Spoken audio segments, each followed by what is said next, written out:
socks and match up to the expectations of the people of Kenya. Honorable members, I have stated in the past and now reiterate today that in the face of undisputed evidence or credible information on corruption, I will not hesitate to take decisive action. Accordingly, I now direct, in furtherance of the principles enshrined in Article 10 of the Constitution on transparency and accountability, and based on new information provided by investigative agencies and partner nations, that the procuring agencies within the Ministry of Transport and the Ministry of Energy and Petroleum immediately cancel the ongoing procurement process for the JKIA expansion public-private partnership transaction, as well as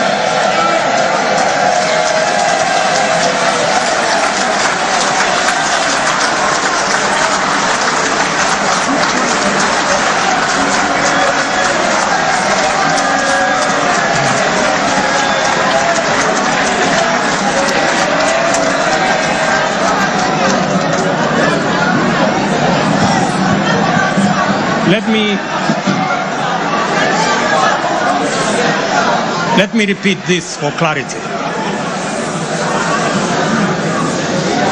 I have said that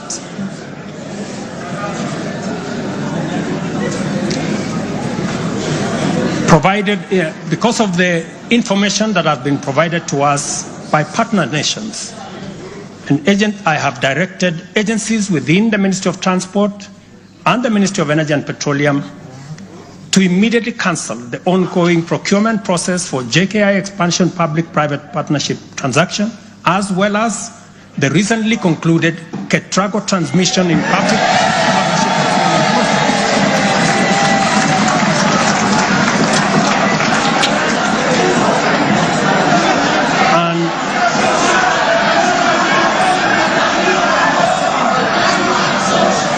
and immediately commence the process of onboarding alternative partners, because these are important projects.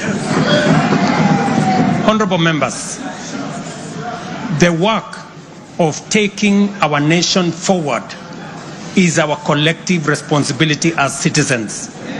For this reason, we value the contribution of all, whether they come in the form of support or encouragement, suggestion or proposal, criticism or protest. I believe that the most powerful component of leadership is listening and learning. Therefore, I engage with you and listen to all citizens, their elected leaders, public officers, administrators, teachers, and other professionals, learners and the youth, farmers, fisherfolk, pastoralists, traders, craftsmen, artisans, nurses, doctors, community health promoters, and workers across all types of sectors in every sector. I listen too to religious leaders, the civil society, industrialists, entrepreneurs, and professionals.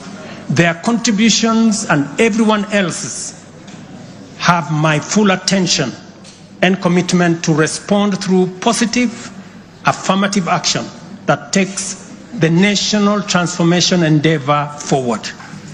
I commit to continue listening and acting, to engage, debate, deliberate with you, and to take your input into consideration in serving our nation.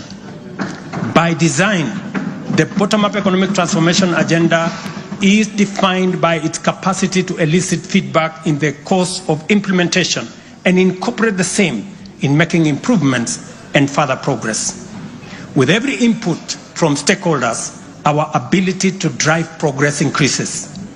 By listening to you and to every Kenyan, I am able to serve this nation better. As we take part in this necessary discourse, I want to make one thing very clear. I am fully invested in the success of the strategies, policies, programs, and projects under our plan.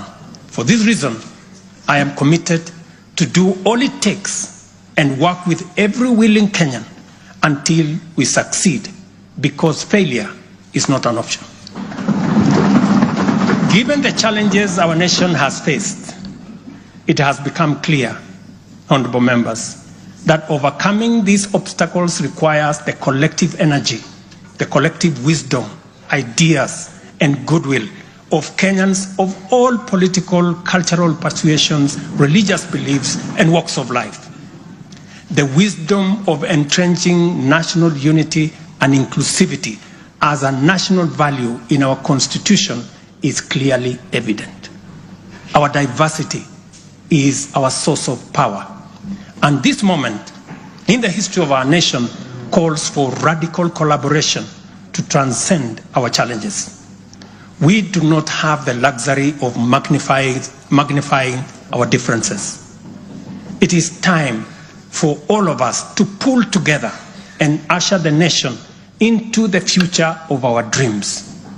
With this in mind, I initiated extensive consultations with leaders from across all divides, public and private. Through these engagements, we resolved to reimagine unity and inclusivity and harness the full potential of our nation through bipartisanship, which culminated in the formation of the broad-based cabinet. The imperative to accommodate the contribution of leaders across the aisle inspired us to constitute the broad-based government, a partnership based on shared purpose and premise on a commitment to bring our national values into action to turbocharge the implementation of the transformation of our nation. Being a farmer myself, transformation is like farming. A lot of resources are invested in plowing the land and planting the seeds, after which there is nothing to see for all the work except stretches of bare earth. Impatience might lead to anxiety and lamentation of the waste of effort in seed buried in the earth. However, after a brief wait, seedlings sprout, requiring close attention, weeding, and patient tending into the crop that will be ready for harvest. So is economic transformation.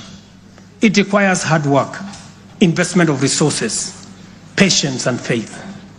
We have planted the seed, and all over the field, it is beginning to sprout. While admittedly there remains much to fulfill, our collective hope to deliver the national economic transformation that this nation so dearly deserves is on course. I am proud to declare that we have also made undeniable progress in building on the strong foundation laid in previous years and getting the national development project off the ground. Honorable members, from the reports that I have the honor to table for your consideration and debate,